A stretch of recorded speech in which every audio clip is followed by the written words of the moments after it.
Gracias, Señor Jesús. En esta hora, Señor, mi alma te alaba, mi alma te exalta a ti, mi Dios. Agradecidos contigo, papá, por este nuevo año que iniciamos, mi Dios. ¿Cómo no agradecerte si nos has guardado en medio de esta pandemia, Señor? Nos has protegido. A cada uno, a tu pueblo, los has protegido, Señor, bajo tu manto, Señor.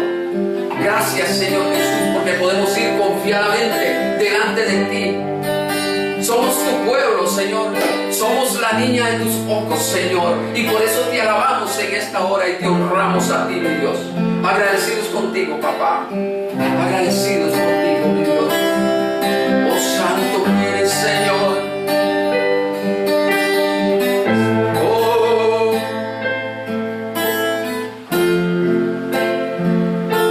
Me vistes a mí cuando nadie me vio. Me amaste a mí cuando nadie me amó. Me vistes a mí cuando nadie me vio. Me amaste a mí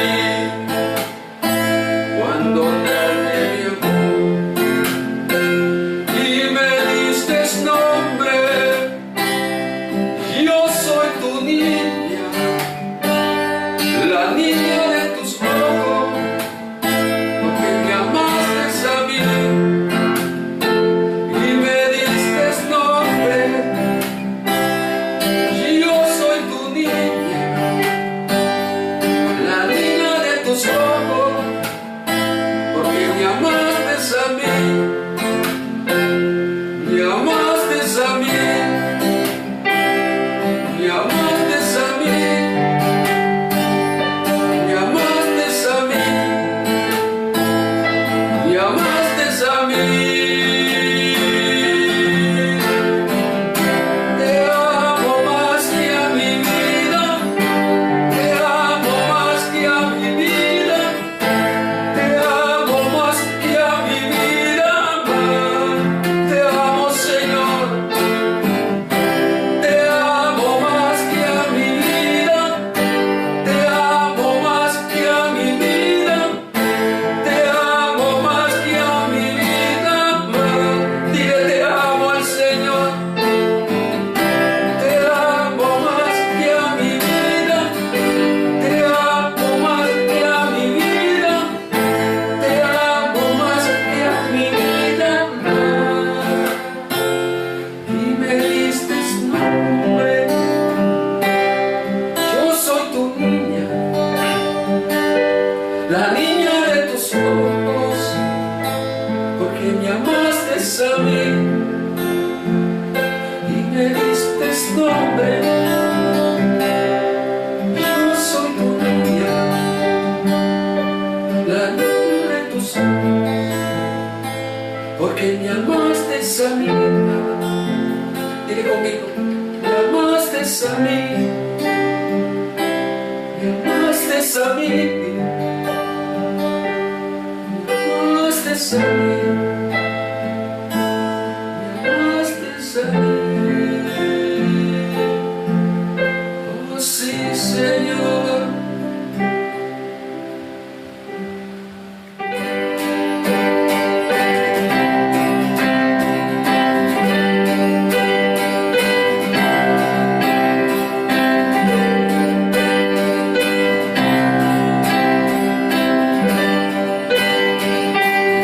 Somos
Buenos días, amados hermanos.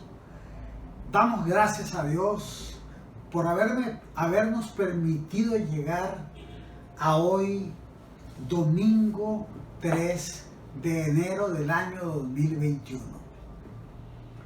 Hemos pasado un año difícil, pero con un corazón agradecido le decimos al Señor Ebenezer: hasta aquí nos ha ayudado Jehová.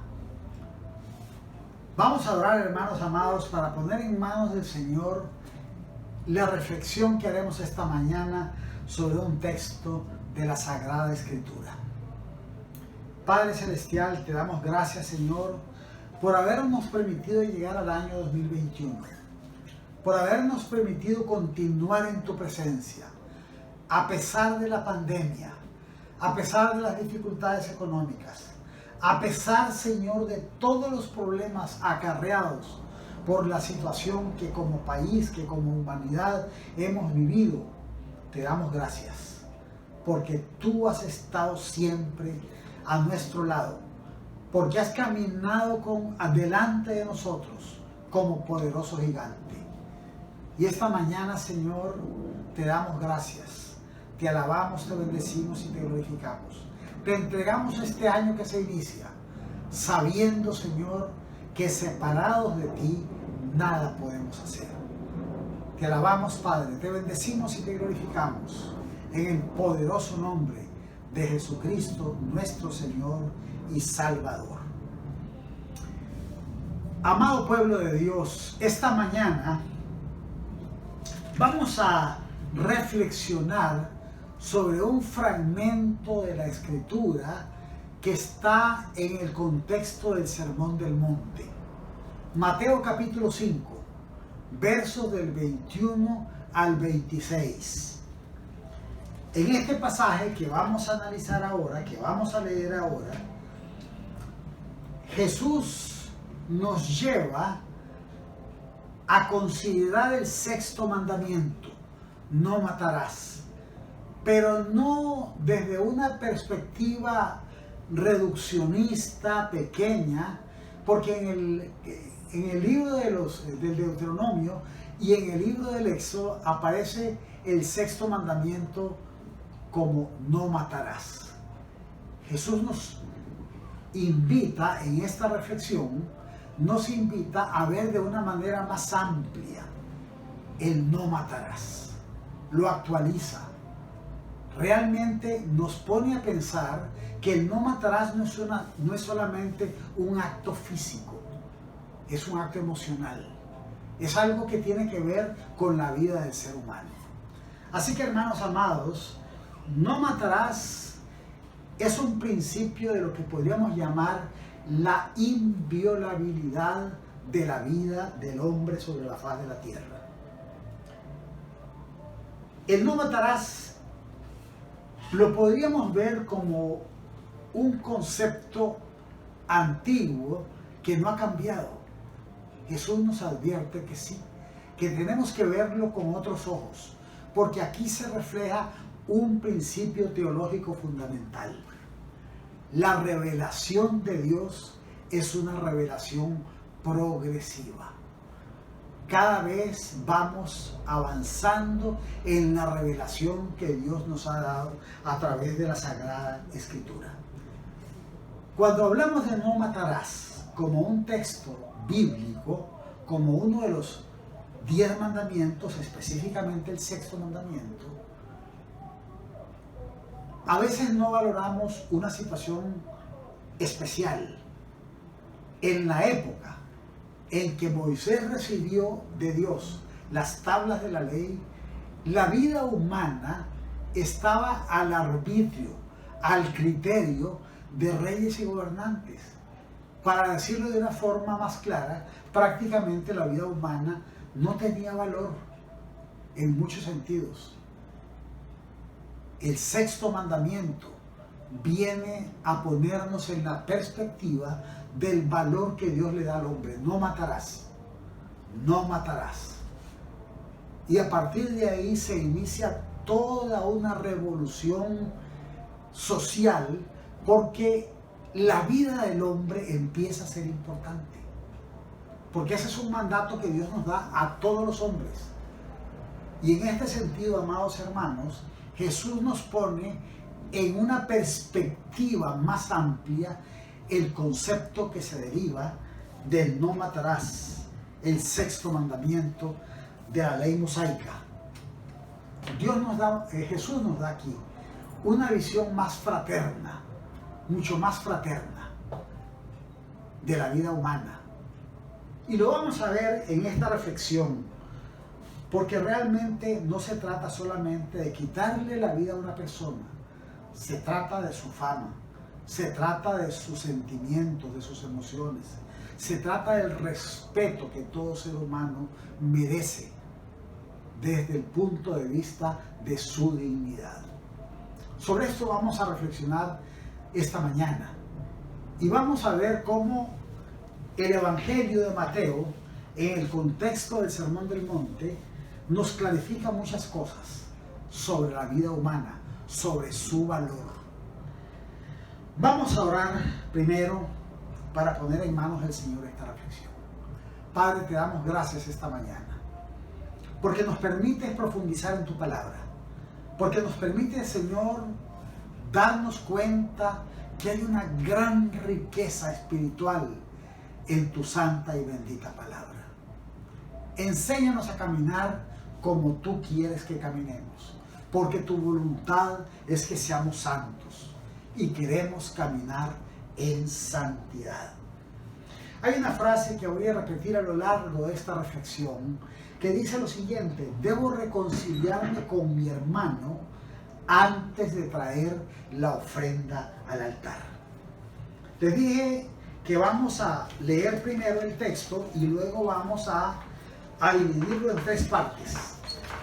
El texto es Mateo capítulo 5, versos del 21 al 26. Dice así la palabra de Dios: oísteis que fue dicho a los antiguos, no matarás, y cualquiera que matare será culpable de juicio. Pero yo os digo que cualquiera que se enoje contra su hermano será culpable de juicio, y cualquiera que diga necio a su hermano será culpable ante el concilio, y cualquiera que le diga fatuo quedará expuesto al infierno de fuego. Por tanto, si traes tu ofrenda al altar y allí te acuerdas de que tu hermano tiene algo contra ti, deja allí tu ofrenda delante del altar y anda, reconcíliate primero con tu hermano y entonces ven y presenta tu ofrenda. Ponte de acuerdo con tu adversario pronto, entre tanto que estás con él en el camino. No sea que el adversario te entregue al juez y el juez al alguacil y seas echado en la cárcel. De cierto te digo que no saldrás de allí hasta que pagues el último cuadrante. Recordemos que el cuadrante era una moneda del tiempo de Jesús. No matarás es un mandato de los 10 mandamientos, es el sexto mandamiento. Pero este no matarás, como vamos a ver, trasciende la muerte física. No se trata solamente de la muerte física, sino del buen nombre, de la dignidad de una persona. En esta primera parte, 2 versos, Jesús nos dice: oísteis que fue dicho a los antiguos, no matarás, y cualquiera que matara será culpable de juicio. Pero yo os digo que cualquiera que se enoje contra su hermano será culpable de juicio. Y cualquiera que diga necio a su hermano será culpable ante el concilio. Y cualquiera que le diga fatuo quedará expuesto al infierno de fuego. Para entender mejor este pasaje de la Escritura, capítulo 5 de Mateo, versos 21 y 22, es oportuno mencionar lo que dice Génesis 27:41. Cuando recuerden ustedes que Jacob prácticamente le robó la bendición de su padre Isaac a su hermano Esaú. Aquí tenemos un caso muy gráfico que nos muestra lo que significa matar. Matar en términos bíblicos. Dice la palabra, Génesis 27:41, y aborreció Esaú a Jacob por la bendición con que su padre le había bendecido y dijo en su corazón, oigamos bien esta parte, llegarán los días de luto de mi padre y yo mataré a mi hermano Jacob. Esto hizo que la madre de ambos, que eran gemelos, decidiera mandar a Jacob donde Labán, su familiar. Allá se casó y regresó muchos años después y venía con temor de que Saúl le pasara de nuevo la cuenta reclamando su vida, pero afortunadamente eso no pasó. Y aquí lo importante es rescatar lo que había en el corazón de Esaú. Esaú quería matar a su hermano. No lo mató físicamente, pero el odio que había en su corazón hacia Jacob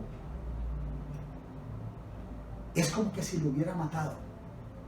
Es lo mismo que pasa con nosotros cuando odiamos a una persona, a un familiar, a un compañero de trabajo, a cualquiera que se nos cruce en el camino y nos provoque sentimientos de odio, de ira, de rencor, de enojo. Y es que, hermanos amados, aquí lo importante es plantearnos una pregunta. ¿De dónde vienen los pleitos, las iras y las contiendas? Porque de los pleitos, las iras y las contiendas nacen los odios, nacen todos aquellos sentimientos de rechazo que sentimos para el otro. Santiago en el capítulo 4, verso 1 nos enseña claramente de dónde vienen vuestros pleitos, las guerras entre vosotros. No es de vuestras pasiones las cuales combaten en vosotros mismos. Jesús nos pone justamente en esta perspectiva. Él nos dice que el que llama necio a su hermano es culpable de juicio. O sea, no es solamente matarlo físicamente. Llamarle necio es atentar contra su dignidad. No sé si ustedes se dieron cuenta, pero recientemente un gran jugador de fútbol, Edinson Cavani de Uruguay, en un chat un chat le dijo a un amigo negrito, pero como cariño, y lo multaron con alrededor o el equivalente de 80 millones de colones. Imagínense, perder esa cantidad de dinero por haberle dicho cariñosamente a una persona negrito. Lo pongo como ejemplo para que veamos que en el contexto bíblico decirle necio a una persona, dice la palabra que es convertirse en reo de juicio. Y el que se enoja con él. Pero el que le dice necio es culpable ante el tribunal. Y hay algo más profundo. El que le dice fatuo se expone al infierno de fuego. Aquí hay dos cosas. Se expone al infierno de fuego. El término fatuo es un término que traducido del griego original tiene varios significados. Es como que le digan a una persona inútil, no servís para nada, bueno para nada. Es algo grave que hiere los sentimientos y las emociones de una persona. Lo minusvalizan, lo hacen como que si no valiera nada. Y eso, amados hermanos, es lo que Jesús nos pone aquí en este punto. Hay algo importante en la doctrina cristiana y es el respeto, no solo a la vida del otro, sino el respeto a su dignidad, el respeto a lo que llaman algunos la otredad, la otra persona que merece toda la consideración del caso. Vean que, volviendo al tema de Esaú y Jacob, Esaú no mató a Jacob, pero el odio que tenía en su corazón contra su hermano equivalía prácticamente, en términos bíblicos, a haberlo asesinado. ¿Por qué? Porque ¿cuál era la intención de su corazón? La intención de su corazón era matar a su hermano. Era prácticamente como que si lo hubiera matado. No se trata aquí, amados hermanos, de matar solamente físicamente. En el capítulo 12, versos 18 al 20 del libro de los Proverbios, tenemos un pasaje sumamente interesante que nos ilustra justamente el significado de lo que llama aquí Jesús, no llamarle necio, no enojarse con el hermano, ni llamarle fatuo. Dice la palabra en el capítulo 12 del libro de Proverbios, versos 18 al 20, que hay hombres cuyas palabras son como golpe de espada. Imagínese un golpe con una espada, le puede quitar la vida a una persona. Hay hombres cuyas palabras son como golpe de espada, groseros, que desaniman, que anulan, que aniquilan a una persona. Es como matarlo. Y dice también que la lengua veraz permanece para siempre, pero el labio mentiroso solo por un momento. Y dice además que el engaño que hay en el corazón de los que piensan el mal son cosas que afectan al otro, a la otra persona, al hermano. Y en este sentido, queridos, amados hermanos, tenemos que ponernos a cuentas con Dios y entender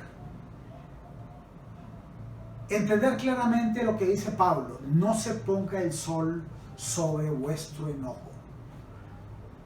Es natural que en una familia haya discrepancias, es natural que de vez en cuando haya algún enojo, pero no se ponga el sol sobre vuestro enojo, dice la palabra de Dios. Así que, hermanos amados, cuando hay situaciones familiares donde tal vez por una herencia, por un lote, una casa, hay hermanos que se dejan de hablar e incluso hay situaciones en las cuales uno mata al otro físicamente, como en el caso de Caín y Abel. Un hermano se puede convertir en fratricida, es decir, cuando mata a otro hermano, tal vez por una propiedad, tal vez por cosas que se pudieron haber arreglado con solo dialogar, con solo ponerse de acuerdo. No se ponga el sol sobre vuestro enojo, porque hay palabras que pronuncia la boca de un hombre que son como golpes de espada. Y además, cuando mentimos acerca de otro hermano, cuando mentimos acerca de otra persona, tenemos que recordar que el labio veraz permanece para siempre, pero la lengua mentirosa solo por un momento. Cuando usted miente acerca de un hermano, cuando yo miento acerca de un hermano para hacerle daño, tarde o temprano la justicia de Dios se impone. Tarde o temprano la justicia de Dios viene sobre nosotros. El engaño sobre otra persona, el desacreditarlo, el hablar mal de otra persona, hermanos amados, es equivalente a la muerte, porque Dios nos quiere santos. Y santos no es ser externamente delante de la gente limpios. Santos es caminar en rectitud, caminar en integridad dentro de nosotros mismos, sabiendo que hay un Dios que es justo, porque nosotros no somos justos. La palabra dice que no hay justo ni a uno, porque solo Dios es bueno. Como le dijo Jesús a aquel joven que le dijo, maestro bueno. Hermanos, recordemos entonces que enojarse contra el hermano es digno de ser llevado ante el tribunal. Decirle necio nos hace merecedores de ser llevados también ante el tribunal, y decirle fatuo nos hace susceptibles, nos hace merecedores prácticamente del fuego del infierno. Y aquí quiero hacer un paréntesis. El fuego del infierno, sí, el fuego del infierno. Hay corrientes humanistas en nuestra época que quisieran meternos en la mente a todos de que el infierno no existe. Y yo le voy a decir algo esta mañana. Jesús habla en múltiples ocasiones del infierno. Y hay algo más. En el libro del Apocalipsis se nos habla del lago de fuego, a donde irán Satanás y sus huestes, el falso profeta y todos aquellos que no aceptaron a Cristo como su Señor y su Salvador. Amados hermanos, no nos engañemos. Jesús habla con toda claridad sobre el infierno. Es algo real y no hay lugares intermedios. La Biblia dice que una es la vida del hombre sobre la faz de la tierra y después de la muerte el juicio. Y el juicio nos pone en el camino de la vida eterna y también nos puede poner, si somos pecadores no arrepentidos, en el camino del infierno. En medio de esta pandemia, le voy a decir algo, hermano amado. La Biblia dice, en nada estéis afanosos. Pero si hay algo en lo que nosotros debemos ocuparnos, no necesariamente afanarnos, ocuparnos, es en reconciliarnos con aquel hermano, con aquella hermana con la cual hemos tenido problemas. Yo les digo algo. Debemos procurar reconciliarnos, porque esa es la voluntad de Dios. Dios quiere que nos amemos los unos a los otros, como Él nos ha amado. Así que en este sentido, hermanos amados, cuando matamos con palabras, cuando hablamos mal de otro, cuando calumniamos a otro, incluso cuando andamos de casa en casa hablando de otras personas, si no nos arrepentimos, si no buscamos cómo arreglar nuestros problemas con los hermanos que tenemos problemas, nos exponemos, como dice la Escritura, al fuego del infierno. La segunda parte de esta reflexión nos indica que debemos reconciliarnos con el hermano antes de traer la ofrenda ante el altar. Y la frase que les dije al principio que quería repetir varias veces es esta, justamente. Debo reconciliarme con mi hermano antes de traer la ofrenda al altar. Debo reconciliarme con mi hermano antes de traer la ofrenda al altar. Amados hermanos, la Biblia nos dice lo siguiente. Por tanto, si traes tu ofrenda al altar y allí te acuerdas de que tu hermano tiene algo contra ti, deja allí tu ofrenda delante del altar y anda, reconcíliate primero con tu hermano, entonces ven y presenta tu ofrenda. Eso está en Mateo 5, 23 y 24. Hay un texto paralelo que nos dice algo parecido, que está en Colosenses 3:13. Nos dice que debemos soportarnos unos a otros, que debemos perdonarnos unos a otros. Si alguno tuviera queja contra otro, de la manera que Cristo nos perdonó, así también hacedlo vosotros. Hermanos, la Escritura es clarísima. La Escritura no admite dudas en estas cosas. Dios nos llama a la reconciliación. No es posible llamarse cristiano y estar enemistado con un hermano, con un familiar, con un vecino. Ahora, nosotros hemos de dar pasos de paz.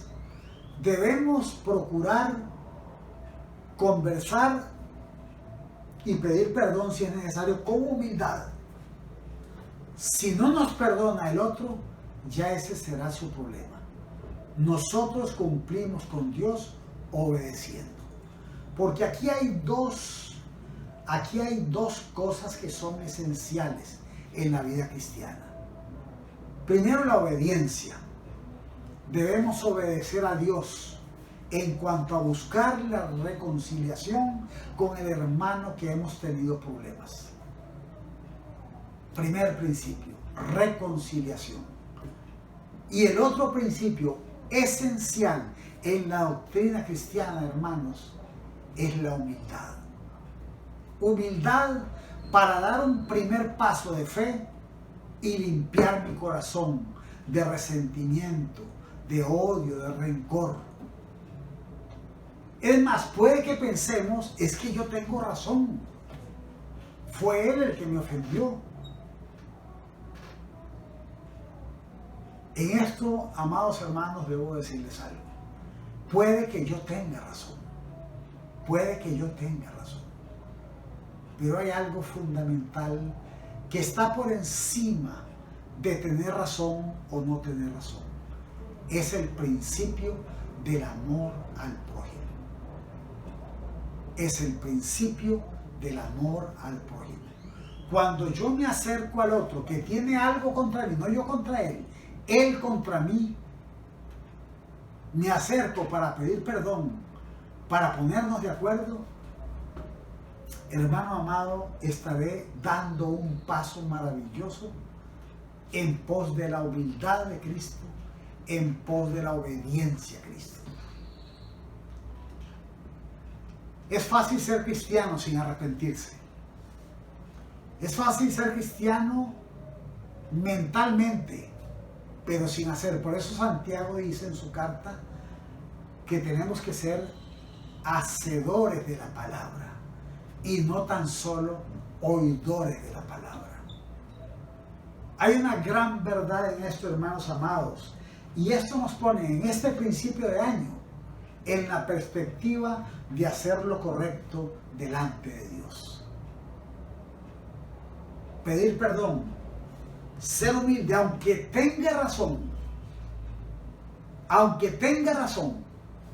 porque nuestro deber es amar al prójimo.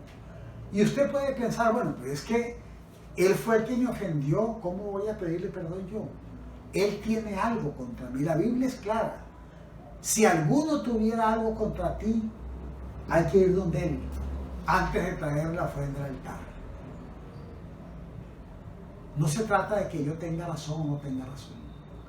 Se trata de obediencia y de entender que la voluntad de Dios es que yo dé el primer paso. Hermano amado, yo le digo algo. Estos son lo que algunos teólogos llaman chequeos. Este es un chequeo de obediencia. Este es un chequeo también de humildad.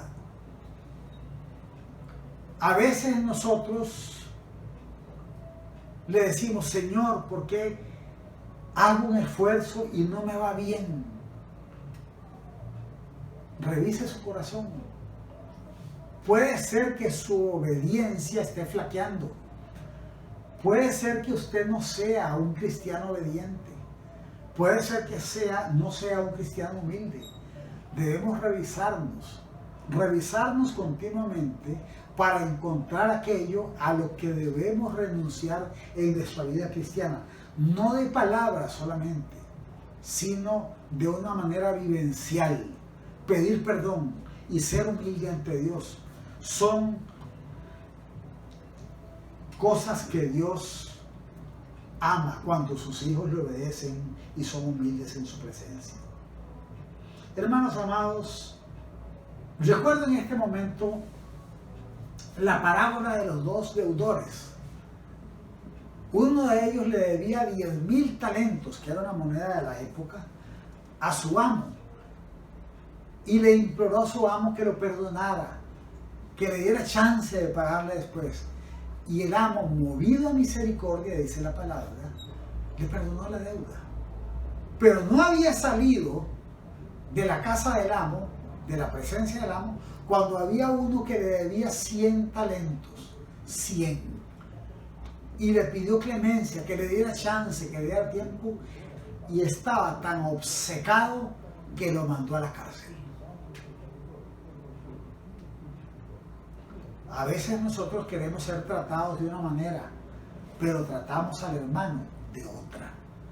Y en este sentido, amados hermanos, la historia la conocemos.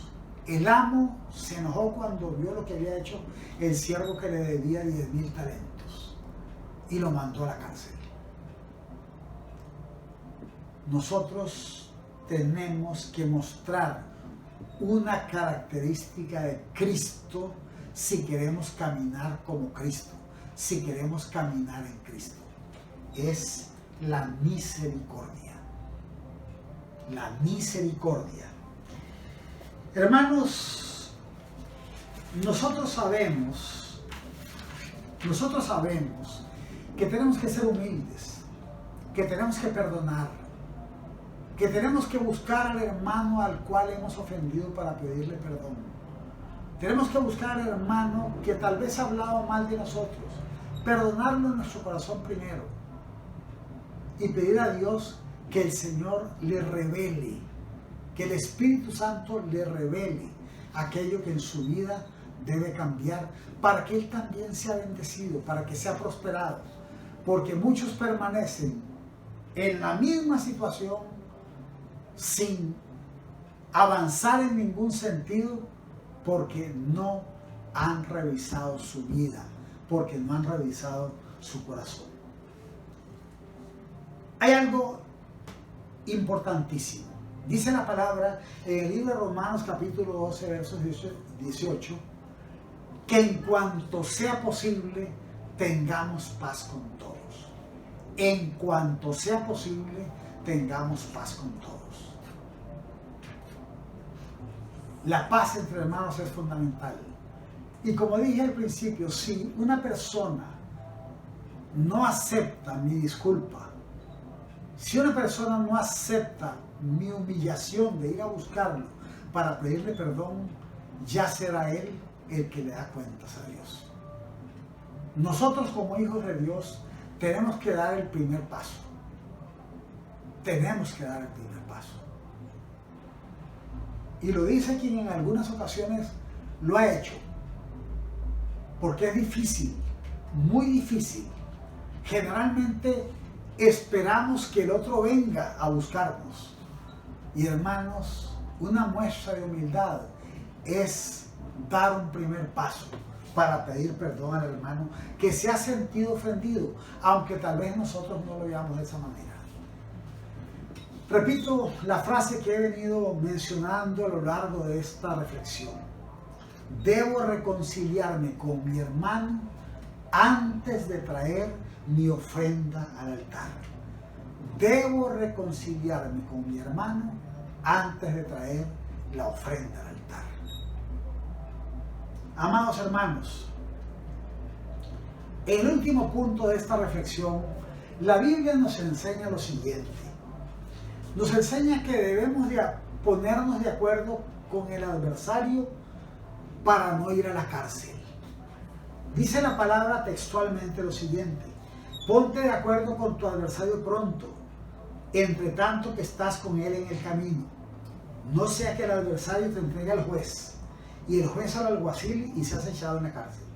De cierto te digo que no saldrás de allí hasta que pagues el último cuadrante. Quiero decir algo.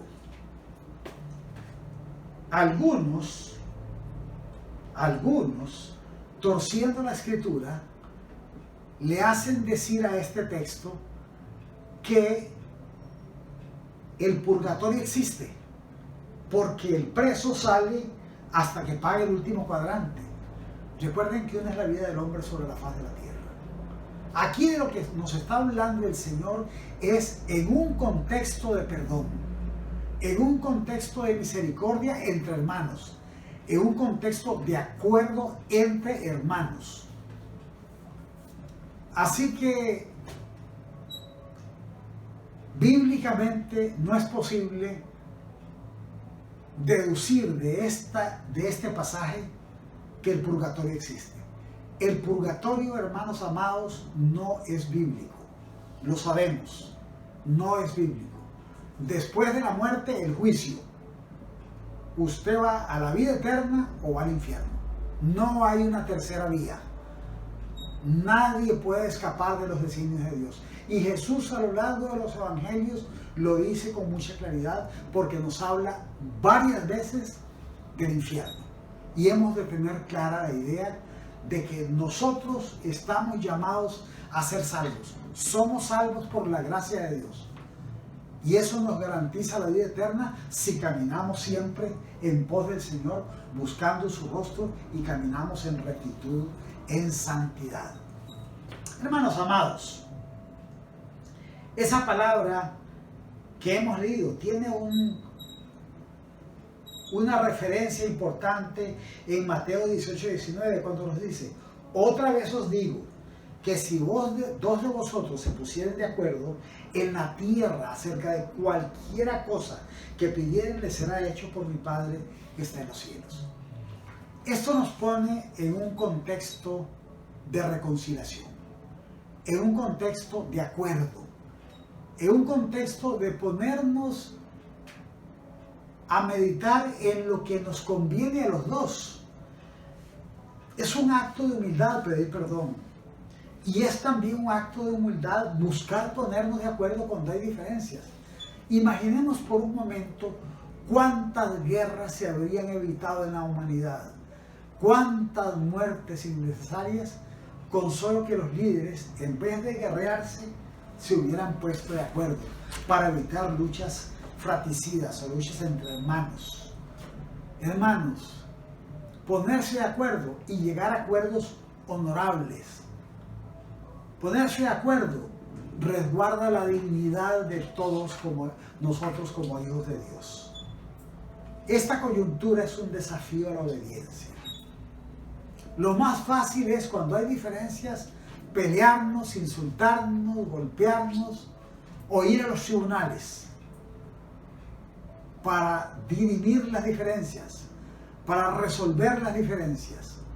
Pero hermanos amados, por eso la Biblia nos dice que cuando vayamos por el camino, y el camino es la vida misma, el camino es la vida misma, cuando hay diferencias debemos ponernos de acuerdo, debemos procurar llegar a acuerdos honorables para todas las partes, que nos permitan vivir quieta y reposadamente, como dice la Escritura. Debo reconciliarme con mi hermano antes de llevar mi ofrenda al altar. Todo este pasaje que hemos analizado, podríamos decir que se resume justamente en esta frase. Queda representado en esta frase: debo reconciliarme con mi hermano antes de llevar mi ofrenda al altar.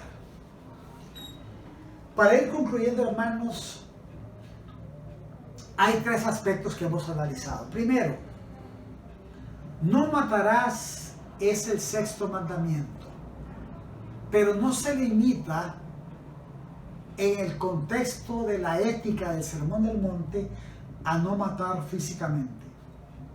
Esto tiene también repercusiones en nuestra relación con los hermanos. Repercusiones en el sentido de que no debemos enojarnos hasta el punto de que el sol se ponga sobre nuestro enojo. No debemos llamarle necio ni fatuo. Debemos tratar a todo hermano con respeto y con dignidad. Esa es la gran enseñanza que nos deja este pasaje. La segunda idea que desarrollamos es que debo reconciliarme con mi hermano antes de llevar mi ofrenda al altar, como el texto que hemos repetido varias veces. Y la última es que debemos ponernos de acuerdo con nuestro adversario antes para no ir a la cárcel. Hemos de ponernos de acuerdo con nuestro adversario, con el hermano que tenemos dificultades, con el hermano que tenemos diferencias, para no ir a la cárcel. Y aquí la cárcel no es literal, es para no ser condenado por los tribunales. Porque antes de ir a los tribunales, mejor nos ponemos de acuerdo como seres humanos pensantes. Y más que como seres humanos pensantes, como hijos del Dios Altísimo, que son capaces o somos capaces de perdonar, de entender, de soportar, de perdonar. Oramos, hermanos, para darle gracias a Dios por su santa y bendita palabra. Padre, te damos gracias, Señor, porque queremos ser cristianos auténticos. Cristianos auténticos que actúan con humildad, que no hablan de la humildad, que viven la humildad. Cristianos auténticos, Señor, que perdonan, que no hablan del perdón, que perdonan. Cristianos auténticos, Señor, que son capaces o somos capaces de entender lo que significa ponernos en los zapatos del otro, de comprender al otro y no pensar en nuestras personales preferencias. La empatía, el hecho de ponerme en los zapatos del otro, nos permite mirar con los ojos de Cristo al hermano que tiene algún resentimiento contra nosotros, incluso que nos odia, porque ante el nombre de Jesucristo toda rodilla se ha de doblar y toda lengua confesará la verdad, porque Jesucristo es el Señor, para gloria de Dios Padre. Hermanos, el odio, el rencor, la amargura y el resentimiento tienen que ceder paso al amor de Dios, porque el amor de Dios cubre multitud de pecados. Oramos, Padre, en el nombre de Cristo Jesús. Amén y amén.